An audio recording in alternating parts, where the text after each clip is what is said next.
Hello, അപ്പോൾ എല്ലാവർക്കും ഷമ്യ സുധീഷിലേക്ക് സ്വാഗതം. ഷമ്യ സുധീഷ് മാത്രമേ ഉള്ളൂ, ഞാൻ വ്ളോഗ് നിർത്തില്ല. ഷമ്യ സുധീഷ് 98 അങ്ങനെ എന്താണ് വരുന്നതെന്ന് അതിൻ്റെ യൂസർ നെയിം അങ്ങനെയായിട്ട് വരുന്നത്. അപ്പോൾ എല്ലാവർക്കും ഇന്നത്തെ വീഡിയോയ്ക്ക് സ്വാഗതം. ഇന്നത്തെ വീഡിയോ എന്ന് പറയുന്നത് ഡെലിവറി സ്റ്റോറി പാർട്ട് 2 ആണ്. പാർട്ട് 1 ഞാൻ പറഞ്ഞത് മോളുണ്ടായപ്പോൾ ഡെലിവറി സ്റ്റോറിയാണ്. ഈ പാർട്ട് 2 മോനുണ്ടാവുന്ന ഡെലിവറി സ്റ്റോറി. പിന്നെ ഞാൻ ആദ്യമേ പറയാം, എൻ്റെ ചാനൽ സബ്സ്ക്രൈബ് ചെയ്യാത്തവർ സബ്സ്ക്രൈബ് ചെയ്യുക, തൊട്ടടുത്ത ബെൽ ബട്ടൺ നിൽക്കുക, എന്നാലേ ഞാൻ നിൽക്കല്ല അമർത്തുക, എന്നാലേ ഞാൻ വീഡിയോസിൽ നിങ്ങൾക്ക് നോട്ടിഫിക്കേഷൻ കിട്ടുള്ളൂ. വ്ളോഗ് പറഞ്ഞല്ലോ, ഡെലിവറി സ്റ്റോറി പാർട്ട് 2 ആണ്.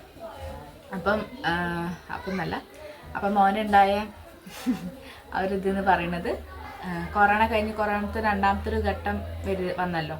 ആ സമയത്തല്ല കൊറോണൻ്റെ സമയത്താണ് ഫസ്റ്റ് ഒരു ഡിസംബർ ലാസ്റ്റിലേക്കാണ് അവൻ്റെ എന്നുള്ളൊരു കൺഫർമേഷൻ കിട്ടിയത്. നമുക്ക് കാർഡിൽ കൂടെ ഉണ്ട് തന്നെ കൺഫർമേഷൻ കിട്ടി. ആ ഒരു ഇതെന്ന് പറഞ്ഞത് എനിക്ക് അപ്പം നോക്കിയ കഥയൊക്കെ ഞാൻ അപ്പോൾ ഫസ്റ്റ് പറയണേ. നോക്കിയപ്പോൾ എനിക്ക് വല്ലാത്ത സങ്കടമായി. സങ്കടം എന്ന് വെച്ചാൽ എനിക്ക് പെട്ടെന്ന് കരച്ചിലാണ് വന്നത്. അയ്യോ, ഇത്ര പെട്ടെന്നുള്ളൊരിത് പറയുമ്പോൾ ശ്രീകുട്ടിക്ക് 2 വയസ്സ് കഴിഞ്ഞിട്ടേ ഉള്ളൂ. അപ്പോഴത്തേക്കും അതിന് മുന്നേ ഉണ്ടാവുന്നവരൊക്കെ നിൽക്കും. പക്ഷെ എൻ്റെ ഒരു അനുഭവം എന്ന് പറഞ്ഞാൽ എനിക്ക് പെട്ടെന്ന് ഫസ്റ്റ് കരച്ചിൽ വന്നത്, അയ്യോ ഇത്ര പെട്ടെന്ന് ഉണ്ടായെന്നുള്ളൊരിത്, അങ്ങനെ ഒരു ഇതിലാണ് വന്നത്. പിന്നെ കുറച്ച് ഞാൻ ഒന്ന് ഇത് അക്സെപ്റ്റ് ചെയ്യാൻ കുറച്ച് കാലം എടുത്തിട്ടുണ്ട്. കാലം മീൻസ് എനിക്ക് അങ്ങോട്ട് തോന്നുന്നില്ല. പിന്നെ ഞാൻ റെഡിയായി വന്നത്. എന്തായാലും ആയില്ലേ, ഇനി പിന്നെ നമ്മളിപ്പോൾ കരഞ്ഞിട്ടും അങ്ങനെ ആക്കിയിട്ടൊന്നും കാര്യമില്ലല്ലോ. ഫസ്റ്റ് ഞാൻ കരഞ്ഞ ചെയ്തത്. മോളത് പറയുമ്പോൾ മോളെ ഡെലിവറി സ്റ്റോറിക്ക് ഉണ്ടായപ്പോൾ സന്തോഷിക്കുക ചെയ്തത്. പക്ഷെ മോൻ്റെത് പറഞ്ഞപ്പോൾ നേരെ മറിച്ച് കരച്ചിലുണ്ടായത്. ഞാൻ പറഞ്ഞല്ലോ, എനിക്ക് വേദന ആയല്ലോ, ഒക്കെ നേരെ മറിച്ചാണ്, വേറെ അനുഭവങ്ങളാണെന്നൊക്കെ പറഞ്ഞല്ലോ. അതിൻ്റെ ഫസ്റ്റ് ഒരു ഇതാണെന്ന് പറഞ്ഞാൽ കാർഡിൽ നോക്കിയപ്പോൾ എനിക്ക് ഫസ്റ്റ് സങ്കടം ഉണ്ടായത് ആ ഒരു ഇതുണ്ട്. പിന്നെ ഞാൻ അതിനോട് ഓക്കെ ആയി, കുഴപ്പമില്ല, നമ്മളിത് ഇങ്ങനെയാണെങ്കിൽ ഇങ്ങനെ തന്നെ ആയിക്കോട്ടെ വെച്ചിട്ട് അങ്ങനെ മാസങ്ങൾ കഴിഞ്ഞ് 7ാം മാസം 8ാം മാസമൊക്കെ ആകുമ്പോഴാണ് ഞാൻ വീട്ടിലേക്ക് പോയത്. 8ാം മാസം തുടക്കത്തിൽ അന്ന് ചിന്നു പ്രസവിച്ചിട്ട് അൻപിക്ക് 15 കൂടി ആയിട്ട് 15 കഴിഞ്ഞിട്ടുള്ളൂ. ആ സമയത്താണ് അച്ഛനും അമ്മയും വന്നപ്പോൾ ഞാൻ പോവുക ചെയ്തത്. ഞാൻ പോവില്ല, എന്നെ കൊണ്ടുപോയി ചെയ്തത്. എന്താ വെച്ചാൽ ഇനി ഏതായാലും പ്രസവത്തോടെ ആയിട്ടല്ലോ. അപ്പോൾ ഞാൻ പിന്നെ അവിടെ കാണിച്ചത് ക്രസൻറ്റ് ഹോസ്പിറ്റലിൽ കാണിച്ചു. ഞാൻ മെഡിക്കൽ കോളേജ് കാണിക്കാമെന്ന് വിചാരിച്ചു. ഇനി കൊറോണൻ്റെ ഒക്കെ അല്ലേ, അപ്പോൾ പിന്നെ ചുങ്കത്തുള്ള ക്രസൻറ്റ് ഹോസ്പിറ്റലിൽ കാണിച്ചു. പിന്നെ ഈ പെയിനൊക്കെ വരുന്നതിൻ്റെ ബാക്കി വിശേഷങ്ങളാണ് ഇനി ഞങ്ങളോട്. ശരിക്കും എനിക്ക് ആഗസ്റ്റ് 28-ാം തീയതിക്ക് ഡേറ്റ് തന്നത്, എൻ്റെ ഇതിൻ്റെ ഡെലിവറി ഡേറ്റ് പറഞ്ഞാൽ ആഗസ്റ്റ് 28-ാം തീയതി നമ്മളെ സ്കാനിങ്ങിൽ ഉണ്ടാവില്ലേ അത് തന്നത്. പക്ഷെ അതിൻ്റെ ഒരാഴ്ച മുന്നേ നമ്മൾ PV ചെക്ക് ചെയ്യാൻ പോകുമല്ലോ. അപ്പോൾ സുധേട്ടൻ വന്നിരുന്നു, അങ്ങനെ ഹോസ്പിറ്റലിൽ ഏതായാലും പോകാണ്ടല്ലേ. അപ്പോൾ സുധേട്ടനും ഞാനും കൂടി PV ചെക്ക് ചെയ്യാൻ പോയത്. അപ്പോൾ ചെക്ക് ചെയ്തപ്പോൾ തന്നെ അവർ പറഞ്ഞെന്താ, ഓപ്പണായി വരുന്നുള്ളൂ, കുഴപ്പമില്ല, ഓപ്പണായി വരുന്നുള്ളൂ, എന്തായാലും ഇനിയും ഒരു 10 ദിവസം കൂടി ഗ്യാപ്പ് ഉണ്ട്. 10 ദിവസം മുന്നെയാണ് PV ചെക്ക് ചെയ്യണം. അതിനൊരു 10 ദിവസമല്ല 10-12 ദിവസം കൂടി ഉണ്ട്. അപ്പോൾ അതിനുള്ളിൽ വേന വരികയാണെങ്കിൽ വന്നാൽ മതി, വെറുതെ അഡ്മിറ്റ് ആവുന്നു വേണ്ട, അത് ഓപ്പണായി തുടങ്ങിയിട്ടുള്ളൂ, 1 സെൻറ്റിമീറ്റർ അങ്ങനെ എന്തോ ഓപ്പൺ ആയിട്ടുള്ളൂ പറഞ്ഞു. അപ്പോൾ അങ്ങനെ ഞങ്ങൾ ചെക്ക് ചെയ്ത് പോയി. പിറ്റേ ദിവസം എന്ന് വെച്ചാൽ ഞാൻ മോൻ ഉണ്ടായ മുതൽ തന്നെ എൻ്റെ കൂടെ എന്നല്ല, ആ സമയത്ത് തന്നെ യൂട്യൂബറിൽ തന്നെ ഒരു ചേച്ചി യൂട്യൂബ് നടത്തുന്ന നേഴ്സാണ് പുള്ളിക്കാരത്തി. അപ്പോൾ അവരെ വീഡിയോസും പിന്നെ വേറെ ഓരോരോ ഈ യൂട്യൂബേഴ്സിൻ്റെ വീഡിയോസ് ഉണ്ട്, അവരത് ഫോളോ ചെയ്തിട്ട് ഞാൻ അങ്ങനെ നോക്കുക, ഇന്ന മാസം ഇത്ര ഇതുണ്ടാവും അങ്ങനെ. അപ്പോൾ അവർ പറയുന്ന ആ ഫുഡും കാര്യങ്ങളെന്ന് വെച്ചാൽ ഈ പപ്പായ ആ സമയത്ത് കഴിച്ചാൽ നമുക്ക് ഒരു എന്താ പറയുക കോൺട്രാക്ഷൻ കുറയും എന്നൊക്കെ പറയുന്ന കേട്ട് അങ്ങനത്തെ ഒരു ഇത് വെച്ചിട്ട് ഞാൻ അവരെ വീഡിയോ തന്നെ എപ്പോഴും കാണല്. അവരെ നമ്മളെ പ്രസവത്തിൻ്റെ ബുദ്ധിമുട്ടുകളും പിന്നെ നമുക്ക് എന്തൊക്കെയൊരു അഡ്വൈസ് തരുന്ന അതൊക്കെ ഉണ്ട് ആ വീഡിയോയിൽ, ആ ചേച്ചീൻ്റെ വീഡിയോയിൽ. അപ്പോൾ ഞാൻ പ്രസവിക്കുന്നതിന് മുന്നേ ഒരു മാസം മുന്നേ അങ്ങനെ എന്താ ചേച്ചി പ്രസവം കഴിഞ്ഞു, ആ ചേച്ചീൻ്റെ ഡെലിവറി കഴിഞ്ഞു. അപ്പോൾ ഞാൻ അത് വെച്ചിട്ട് കഴിഞ്ഞു. അതുപോലെ പപ്പായ കഴിക്കാമെന്നൊക്കെ ഉള്ള, നമ്മൾ പ്രസവത്തിനടുത്തിട്ട് നമ്മൾ ഡെലിവറി എടുക്കുമ്പോൾ പപ്പായ കഴിക്കാം, പിന്നെ കൈതച്ചക്ക അങ്ങനത്തെ ഒക്കെ കഴിക്കുമ്പോൾ കോൺട്രാക്ഷൻ കുറയും എന്നൊക്കെ ഉള്ള ഒരിത്. അത് വെച്ചിട്ട് ഞാൻ വീട്ടിലുണ്ടായതായിരുന്നു പപ്പായ, നല്ല പഴുത്ത പപ്പായായിരുന്നു. അപ്പം അന്ന് അമ്മ അങ്ങനെ തന്ന് അതും കഴിച്ച്. പിന്നെ അതെല്ലാം ഞാൻ പിന്നെ എക്സസൈസ് എടുക്കും. നമ്മൾ ഈ ടേബിളിൻ്റെ മുകളിൽ പിടിച്ചിട്ട് ഇങ്ങനെ അപ്പ് ആൻഡ് ഡൗൺ എക്സസൈസ് ഇല്ലേ, അങ്ങനത്തത്. പിന്നെ ബട്ടർഫ്ലൈ എക്സസൈസ്, പിന്നെ കൂടുതൽ എക്സസൈസ് എന്ന് പറഞ്ഞത് നടത്തം തന്നെയായിരുന്നു. രാവിലെയും എനിക്ക് സമയം കിട്ടുമ്പോൾ ഒക്കെ നടക്കുന്നത്. ഒന്നെങ്കിൽ പുറത്തുനിന്ന് രാവിലെയും വൈകുന്നേരം നടന്നാലും ഉള്ളിൽ കൂടെ തന്നെ ഞങ്ങളെ ഹോളല്ല ഞങ്ങളൊരു റൂം തൊട്ടിട്ട് ഹോൾ വരെ നടത്തുക തന്നെ, അങ്ങനെ നടക്കുന്നുണ്ട്. അങ്ങനെ കൂടുതലേക്ക് നടത്തുന്ന എക്സസൈസിൽ ഇതായത്. അപ്പം അങ്ങനെ ഈ ടി വി ചെക്ക് ചെയ്ത് ഒരു പിറ്റേ ദിവസം കഴിഞ്ഞ് അതിൻ്റെ പിറ്റേ ദിവസം ആകുമ്പോൾ രാത്രി എനിക്ക് ഫ്ലൂയിഡ് പോലെ, ഫ്ലൂയിഡ് എന്ന് വെച്ചാൽ നമ്മൾ എന്താ പറയുക, ഈ ഡെലിവറീൻ്റെ ഒരു സൂചനയായിട്ട് ഒരു ഫ്ലൂയിഡ് പോലെ ഒരു ബ്ലഡിൻ്റെ ഇതുള്ള അതേപോലെ എനിക്ക് പോയി. അപ്പം ഞാൻ വിചാരിച്ചു, അപ്പം ഞാൻ ഡോക്ടറെ വിളിച്ചു. എന്നെ അന്ന് കൺസൾട്ട് ചെയ്ത ഡോക്ടർ, ഡോക്ടർ പേര് മറന്നു, നവ്യ ഡോക്ടർ എന്തായിരുന്നു, നൂർജഹാനോ അങ്ങനെ എന്തോ എന്നെ വെച്ചിട്ടുള്ളൊരു പേരായിരുന്നു, നജ മാം, മറന്നു, നജ മാമായിരുന്നു. അപ്പോൾ നവ്യൻ്റെ അടുത്ത്, അതായത് ചിന്നുവിൻ്റെ അടുത്ത് നമ്പർ ഉണ്ടായിരുന്നു. അന്ന് ചിന്നു അപ്പോഴത്തേക്കും ചിന്നുവിൻ്റെ 28 കഴിഞ്ഞ് 60 ആവാൻ നേരത്താണ് ഇതിൻ്റെ പ്രശ്നമായത്. കണ്ണനും അൻവിയും, അതായത് അംബികയും തമ്മിൽ 2 മാസത്തിന് വ്യത്യാസമുണ്ട്. അപ്പോൾ ചിന്നുവിൻ്റെ ഡെലിവറി തന്നെ 2 മാസം ആവാനായപ്പോഴാണ് ഞാൻ കണ്ണനുണ്ടായത്. അമ്പി ഉണ്ടായത്, അതായത് ചിന്നുവിൻ്റെ ഡെലിവറി കഴിഞ്ഞത് ജൂൺ 20 ആണെങ്കിൽ എൻ്റെ ഡെലിവറി ആഗസ്റ്റ് 20. അങ്ങനത്തെ ഒരു മാച്ചിങ് ഉണ്ട്. ഇവരെ 2 ഡേറ്റ് ഓഫ് ബർത്ത് ആ ഒരു മാച്ചിങ് ഉണ്ട്. പിന്നെ 2 ജനിച്ചത് പറഞ്ഞാൽ ഒരു പ്രത്യേക ദിവസം കൂടിയാണ്. അൻവി ജനിച്ചത് ഫാദേഴ്സ് ഡേക്കാണ്. കണ്ണൻ ജനിച്ചത് നമ്മളെ ഉത്രാടം എന്ന് വെച്ചാൽ തിരുവോണത്തിൻ്റെ തലേന്ന് നമ്മളെ 1 ഓണത്തിനാണ് ജനിച്ചത്. അങ്ങനെ ഒരു സെയിം ഉണ്ട്. അപ്പോൾ അങ്ങനത്തെ ഒക്കെ കുറേ സെയിമുള്ളൊരു രസം കൂടി ഉണ്ട്. അതാണ് ഏറ്റവും ഡിഫറെൻ്റ് തന്നെയാണ്. വണ്ണിൻ്റെ പോലത്തെ അല്ല ഈ സെക്കൻഡ് ഡെലിവറി എന്നൊക്കെ പറയാൻ ഞാൻ കാരണം. പിന്നെ അങ്ങനെ ഒരു ബ്ലഡിൻ്റെ ഇത് വന്ന് ഒരു ഡിസ്ചാർജ് പോലെ. അപ്പോൾ ഞാൻ പിന്നെ നമ്മൾ പാഡ് പോലത്തെ ഒക്കെ വെച്ച് എന്ന് വെച്ചെങ്കിൽ ലീക്ക് ആവേണ്ട വിചാരിച്ചു. അപ്പോൾ ഡോക്ടറെ വിളിച്ചപ്പോൾ ഡോക്ടർ പറഞ്ഞത് ഇനി ഉണ്ടാവുകയാണെങ്കിൽ ഹോസ്പിറ്റലിലേക്ക് വന്നോളൂ, എന്തെങ്കിലും ബുദ്ധിമുട്ടുണ്ടെങ്കിൽ വന്നോളൂ. അപ്പോൾ പിന്നെ ഇടയ്ക്കിടയ്ക്ക് ഇങ്ങനെ പോകും. പിന്നെ ആ ദിവസങ്ങൾ തന്നെ എനിക്ക് ഉറക്കേ ഇല്ല. ഉറക്കെന്ന് വെച്ചാൽ കണ്ണൻ്റെ ആ ഡെലിവറി ടൈം തന്നെ, ഡെലിവറി എടുക്കുന്നതോറും എനിക്കെന്താ ഉറക്കം കുറവായിരുന്നു. പക്ഷേ ശ്രീകുട്ടിക്ക് അങ്ങനത്തെ ഒരു പ്രോബ്ലം ഇല്ലായിരുന്നു. എന്ന് വെച്ചാൽ അറിയും ചെയ്യില്ല.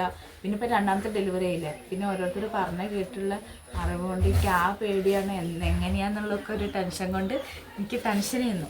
എനിക്ക് ഉറക്കം തന്നെ കിട്ടില്ല. ഞാൻ ചിലപ്പോൾ 2 മണി 3 മണിയൊക്കെ ആവും രാത്രി ഉറങ്ങാനും. അങ്ങനത്തെ ഒരു ഇതുണ്ടായിരുന്നു.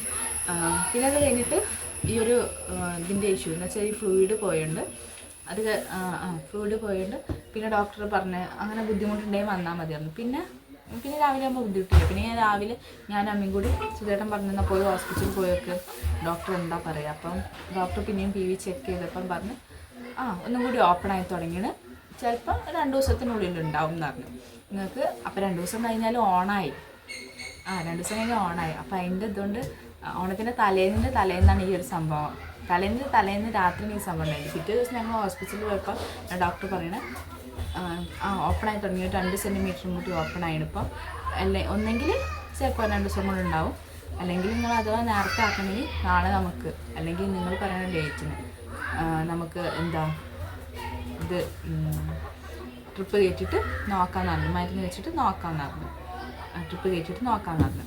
അങ്ങനെ എൻ്റെ തീരുമാനമൊക്കെ ആക്കിയിട്ട് ഇപ്പോൾ സുധേട്ടനോട് ഞാൻ പറഞ്ഞു ഇങ്ങനെ ഡോക്ടർ പറഞ്ഞു. പിന്നെ ഓണമായില്ല, ഇനി ഓണത്തിന് ആകെ കുഴയുണ്ടല്ലോ, ആകെ ഒരു ഇതാവണ്ടല്ലോ വിചാരിച്ചിട്ട് ഞങ്ങൾ പറഞ്ഞു എന്നാൽ അഡ്മിറ്റ് ആവാറുണ്ട്. അങ്ങനെ അന്ന് ഡോക്ടറെ കാണിച്ച് ഡോക്ടർ അന്ന് ഉച്ചയ്ക്ക് ശേഷം അഡ്മിറ്റ് ആവാൻ വന്നോളൂ പറഞ്ഞു. അങ്ങനെ ഞാനും അമ്മയും പിന്നെ അനു ഉണ്ടായിരുന്നു, ചിന്നുവിൻ്റെ ഹസ്ബൻഡ് ഉണ്ടായിരുന്നു. അപ്പോൾ അവനെ ഞങ്ങൾ ഹോസ്പിറ്റലിലേക്കുള്ള കാറിനുകൊണ്ട് ഹോസ്പിറ്റലിലേക്കുള്ള സാധനങ്ങൾ കൊണ്ടുവരാനും പിന്നെ ഞങ്ങൾ രാവിലെ കാണിക്കാനൊക്കെ അനുവിൻ്റെ വണ്ടിയിലാണ് അനുവിനെ കൊണ്ടുവന്നത്. അപ്പോൾ അങ്ങനെ സാധനങ്ങളൊക്കെ കൊണ്ടുവന്നത്. ശ്രീകുട്ടി കൂടെ വന്നിട്ടില്ല, ശ്രീകുട്ടീനെ അവിടെ വീട്ടിലാക്കി. ചിന്നൊക്കെ ഉള്ളല്ലോ, പിന്നെ ഇപ്പോൾ താഴത്ത് പാപ്പനും ഭാര്യയും കുട്ടികളെല്ലാവരും ഉള്ളതല്ലേ. അപ്പോൾ അവരെ കൂടെ കളിക്കുമല്ലോ വിചാരിച്ചിട്ട് ശ്രീകുട്ടിനെ കൊണ്ടില്ല. ഞാനും അമ്മയും അതിനും കൂടി പോയിട്ട് അന്വേഷിച്ച് വാങ്ങി. പിന്നെ വൈകുന്നേരം ഒരു 7 മണിയൊക്കെ ആകുമ്പോൾ വണ്ടി പോയിട്ടില്ല. പിന്നെ വൈകിട്ട് സുചേട്ടനെ വിളിച്ച് പറഞ്ഞാൽ അഡ്മിറ്റ് ആയിരുന്നു. അപ്പം സുചേട്ടൻ വരാൻ നിൽക്കാം, അപ്പം അമ്മേനെയും കൂട്ടാന്ന് പറഞ്ഞു. അപ്പോൾ കൂടെ നിൽക്കണവരെന്തായാലും കൊറോണ ടെസ്റ്റ് ചെയ്യണം. അപ്പം അമ്മയ്ക്ക് ഹാപ്പി കിട്ടിയതുകൊണ്ട് അമ്മ വന്നിട്ടില്ല, സുധേട്ടൻ്റെ അമ്മ വന്നിട്ടില്ല. അങ്ങനെ സുധേട്ടൻ വന്നു. എന്നിട്ട് പിന്നെ ഞങ്ങളങ്ങനെ ടെസ്റ്റൊക്കെ ചെയ്ത് കഴിഞ്ഞിട്ട് ഞങ്ങൾ റൂമിലേക്ക് പോയത്. ഞങ്ങൾ റൂമിൽ എത്തിയ ശേഷം സുധേട്ടൻ വന്നത് 7 മണി 8 മണി ആവുകയാണ് സുധേട്ടൻ വരുമ്പോൾ. ചേട്ടനൊക്കെ വന്ന് ടെസ്റ്റും കാര്യങ്ങളൊക്കെ കഴിഞ്ഞു.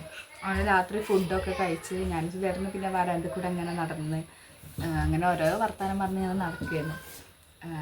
പിന്നെ അത് കഴിഞ്ഞ് രാത്രി കടന്ന് ഞാൻ പറഞ്ഞല്ലോ ഉറക്കം കിട്ടണില്ല. പിറ്റേ ദിവസം പ്രസവത്തിൻ്റെതായി രാവിലെ അതിനിടയ്ക്ക് രാത്രി ഞങ്ങൾ ഉറങ്ങിക്കഴിഞ്ഞണം.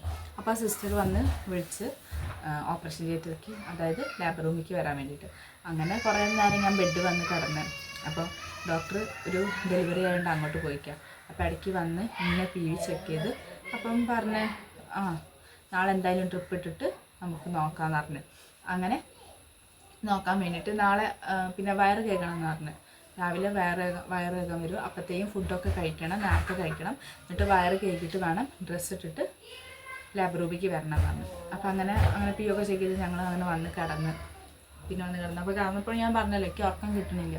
പിറ്റേ ദിവസം നമ്മളെ ഡെലിവറി ചെയ്യും. അപ്പോൾ എങ്ങനെ വേദന വരുമെന്നൊന്നും അറിയില്ല. അങ്ങനെ ഉറങ്ങി. പിന്നെ രാവിലെ നേരത്തെ ഒരു 5 മണിയൊക്കെ ആകുമ്പോൾ നീച്ച് അപ്പം തന്നെ വേഗം ചായയൊക്കെ വാങ്ങിക്കൊണ്ടുവന്ന് അച്ഛനും സുധീർന്നാരും പോയിട്ട് ചായയൊക്കെ വാങ്ങിക്കൊണ്ടുവന്ന് ഞാൻ കഴിച്ച് കഴിഞ്ഞപ്പോഴാണ് കഴിച്ചൊന്ന് കിടന്നിട്ടുള്ളൂ. വെറുതെ ഒന്ന് കിടന്നതാണ്. അപ്പോഴത്തേക്കും സിസ്റ്റർ വന്ന് വയറ് കഴുകാതെ മരുന്നൊക്കെ കയറ്റി. അങ്ങനെ പിന്നെ വയറൊക്കെ കഴിച്ച ശേഷം വരാൻ പറഞ്ഞു, ലേബർ റൂമിലേക്ക് വരാൻ പറഞ്ഞു. അങ്ങനെ ഞാൻ ഡ്രസ്സൊക്കെ ഇട്ട് പോയി. എന്നിട്ട് പിന്നെ ഒരു 7:30 ആകുമ്പോൾ ഞാൻ ഫസ്റ്റ് ബെഡ് കിടക്കുന്നത്. മൊത്തം 5 ബെഡുണ്ട്. ഫസ്റ്റ് ബെഡിൽ ഫസ്റ്റ് പേഷ്യൻ്റ് ഞാനാണ്. അപ്പം എൻ്റെ പോലെ തന്നെ തലേ ദിവസം ഞാൻ PV ചെക്കാൻ പോയിരുന്നല്ലോ രാത്രി. അന്ന് പെണ്ണായിട്ടൊരു താത്ത വന്നിരുന്നു. അപ്പോൾ ആ താത്ത സെക്കൻഡ് ബെഡിൽ, തേർഡ് ബെഡിൽ ഇതേപോലെ തന്നെ 4ാമത്തെ ഡെലിവറി എടുത്ത ചേച്ചിക്ക് ആ താത്തയ്ക്ക്. അപ്പം 3 ആൺകുട്ടികളാണ്. അപ്പം 4ാമത്തെ ഡെലിവറിക്ക് ഈ പെൺകുട്ടി ഉണ്ടാവുമല്ലോ എന്നുള്ളൊരു പ്രതീക്ഷയായിട്ടാണ് വേറൊരു താത്ത വന്നത്. ഞാൻ ഫസ്റ്റിൽ, സെക്കൻഡിൽ വേറെ താത്ത, തേർഡിൽ ഈ താത്ത. അപ്പം ഞങ്ങൾ 3 ആൾക്കൊപ്പം ട്രിപ്പ് ഇട്ട് കിടത്തുക. എനിക്കപ്പം ഒന്നും വേനല്ലായിരുന്നു. ട്രിപ്പ് ഒരു വേദനയില്ല. പക്ഷേ നമ്മൾ ഈ ട്രിപ്പ് കയറ്റിക്കൊണ്ടിരിക്കുമ്പോൾ ഇടയ്ക്കിടയ്ക്ക് യൂറിൻ പാസ് ചെയ്യാൻ നമുക്കൊരു ടെൻഡൻസി കൂടും. ഈ ട്രിപ്പ് വേദന വരുന്നതിൻ്റെ ഒരു ലക്ഷണമാണെന്ന് തോന്നുന്നത് ആ ഒരു ഇത്.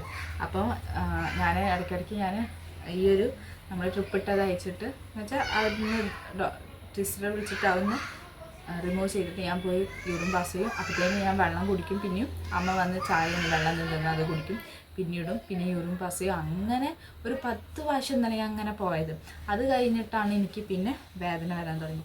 വേദന അതാണ് എന്താണ് പ്രസവ വേദന എന്നുള്ള അനുഭവിച്ചത്. അങ്ങനെ വേദന വരാൻ തുടങ്ങി. അതിനിടയ്ക്ക് ഈ ഒരു ബാത്റൂം പോലുള്ള ടെൻഡൻസിക്ക് കൂടുന്നുണ്ട്. അങ്ങനെ പോകുന്നു. ഞാൻ ഇടയ്ക്കിടയ്ക്ക് ഇതിങ്ങനെ ഊരിയിട്ട് ഇങ്ങനെ പോകുക തന്നെയാണ്. അപ്പോൾ സിസ്റ്റർമാർ എന്തങ്ങനെ ഞാൻ പറഞ്ഞു എനിക്ക് ബാത്റൂം പോകണമെന്ന് പറഞ്ഞിട്ട് ഞാൻ പോകും. എന്നിട്ട് പിന്നെ നമ്മൾ പുഷ് ചെയ്യുമ്പോൾ നമുക്കൊന്നും പോവില്ല. പറയുമ്പോൾ എന്താണ് നമ്മൾ പ്രസവം എന്ന് എനിക്കറിയില്ല. ഞാൻ ബാത്റൂം പോകുമ്പോൾ സാധാരണ പുഷ് ചെയ്യില്ല. അതേപോലെ പുഷ് ചെയ്യുമ്പോൾ ബാത്റൂമിൽ പോകണ്ടാവില്ല. പിന്നെ ഇങ്ങോട്ട് തിരിച്ചു വരും. പിന്നെ ലാസ്റ്റ് പോയി വന്നപ്പം പിന്നെ കടന്നു. അപ്പോൾ ഡോക്ടർ ഇങ്ങനെ ഓരോരോ ഇതിലേക്ക് വരുമ്പോൾ വരുന്നില്ല. കുട്ടീൻ്റെ തല നോക്കുമല്ലോ വരുന്നുണ്ടോന്ന്. പിന്നെ ഞാൻ ലാസ്റ്റായിട്ട് പുഷ് ചെയ്തപ്പോൾ ഡോക്ടർ പറഞ്ഞു വേഗം നജ ഡോക്ടറെ വിളിച്ചോളൂ. വേറൊരു സീനിയർ ഡോക്ടറാണ്. അപ്പോൾ നജ ഡോക്ടർ ഡോക്ടറെ വിളിച്ചോളൂ പറഞ്ഞിട്ട് അതിന് നേഴ്സുമാരോട് പറഞ്ഞു. അങ്ങനെ നേഴ്സുമാർ നജ ഡോക്ടറെ വിളിച്ചു. അപ്പോഴത്തേക്കും വിളിക്കാൻ കാരണം എന്താ, കുട്ടീൻ്റെ ഹെഡ് കാണാൻ തുടങ്ങിയത്. അപ്പോൾ അതുകൊണ്ടായിരുന്നു. അങ്ങനെ നജ ഡോക്ടർ വന്ന് ഒരു ഡോക്ടർ ഇതായിരുന്നു OP-യിലായിരുന്നു. അങ്ങനെ വന്നു. അങ്ങനെ വന്നിട്ട് നോക്കി. അപ്പോൾ വേഗം ഇങ്ങോട്ട് പുഷ് ചെയ്തോ പറഞ്ഞ് അങ്ങനെ പെട്ടെന്ന് പ്രസവം കഴിഞ്ഞു. പക്ഷേ വേദന വെച്ചാൽ ഞാൻ ഒരുപാട് വേദന അനുഭവിച്ചിട്ടുണ്ട്. അറിയാതെ പ്രസവവേദന എങ്ങനെയാണ് ഉണ്ടാവുന്നത്. ആ ഒരു അതാണ് ഞാൻ പ്രസവവേദനയായിട്ട് അനുഭവിച്ചത്. അങ്ങനെ പ്രസവം വേഗം കഴിഞ്ഞു. അപ്പോൾ മോനാണെന്ന് പറഞ്ഞു. അപ്പോൾ എനിക്ക് സന്തോഷമായി. എന്ന് വെച്ചാൽ സുധിയേട്ടൻ്റെ കുടുംബത്തിൽ ഞങ്ങൾക്ക് മാത്രമാണ് ഒരു ആൺകുട്ടി ഉണ്ടായത്. സുധിയേട്ടൻ്റെ മൂത്ത ചേച്ചിക്ക് 4 പെൺകുട്ടികളാണ്.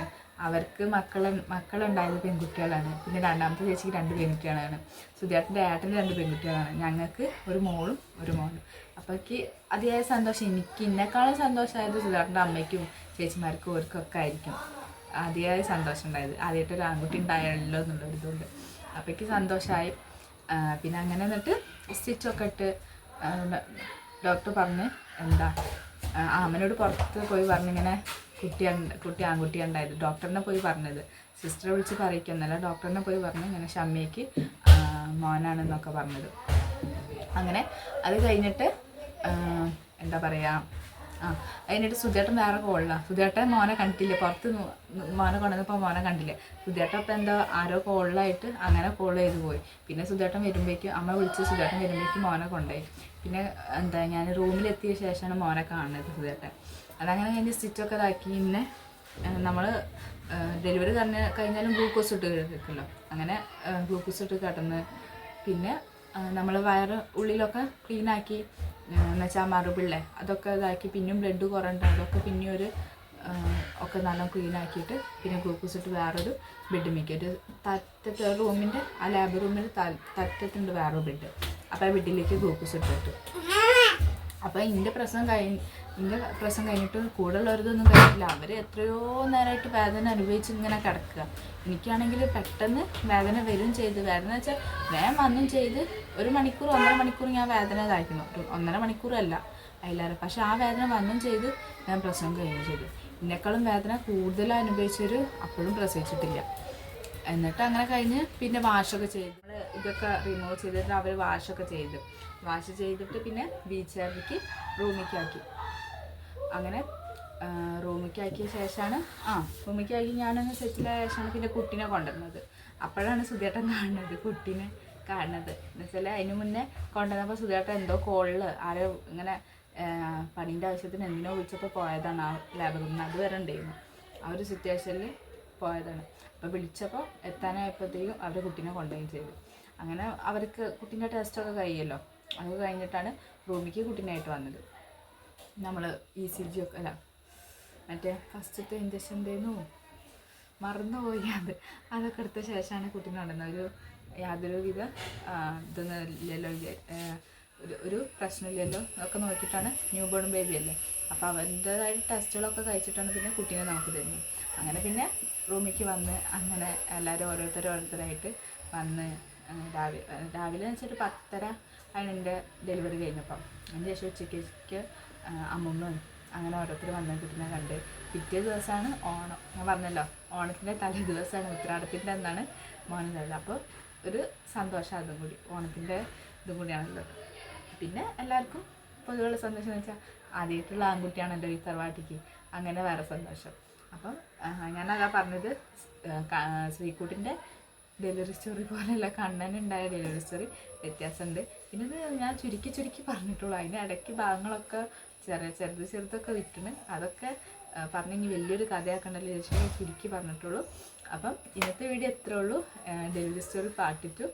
അപ്പം ഞാൻ പറഞ്ഞല്ലോ ഓരോരുത്തരെ ഡെലിവറി സ്റ്റോറി വ്യത്യാസമാവും. അതുപോലെ തന്നെ എൻ്റെതും ഇതേപോലെ വ്യത്യാസമാണ്. പിന്നെ ഇതാണ് ഞാൻ എന്താണ് ഡെലിവറി, എന്താണ് പ്രസവ വേദന എന്നൊക്കെ അനുഭവിച്ചിട്ടുള്ളൊരു പ്രസവമാണ് എൻ്റെ ആദ്യത്തേത്. പിന്നെ ഞാൻ പറഞ്ഞല്ലോ ആദ്യത്തെ പോലെ സ്റ്റിച്ചില്ലായിരുന്നു, സ്റ്റിച്ച് കുറവായിരുന്നു, സാധാ നോർമൽ സ്റ്റിച്ച് ചെയ്യുന്നു, 1-2 ഉള്ളൂ. അപ്പോൾ ഞാൻ എനിക്ക് 15 മുന്നേ എനിക്ക് ആ സ്റ്റിച്ചിൻ്റെ വേദനയൊക്കെ മാറി സ്റ്റിച്ച് ആണെങ്കിൽ ജനിച്ച് 15 ആകുമ്പോഴത്തേക്കും. ശ്രീകുട്ടിൻ്റെ പിന്നെ അങ്ങനെയല്ല, ശ്രീകുട്ടിൻ്റെ ഒരു 90 ഒക്കെ ആകുമ്പോഴാണ് ഞാനൊന്ന് ഓക്കെ ആയി. കൊതു കടിക്കുന്നുണ്ട്, അതാണ്. അപ്പം ഇന്നത്തെ വീഡിയോ ഇത്ര ആളുള്ളൂ. എൻ്റെ വീഡിയോ ഇഷ്ടമായാൽ എല്ലാവരും ലൈക്ക് ചെയ്യുക, അതേപോലെ തന്നെ എൻ്റെ ചാനലൊന്ന് സബ്സ്ക്രൈബ് ചെയ്യുക. എന്നാൽ ഓക്കെ, ബൈ.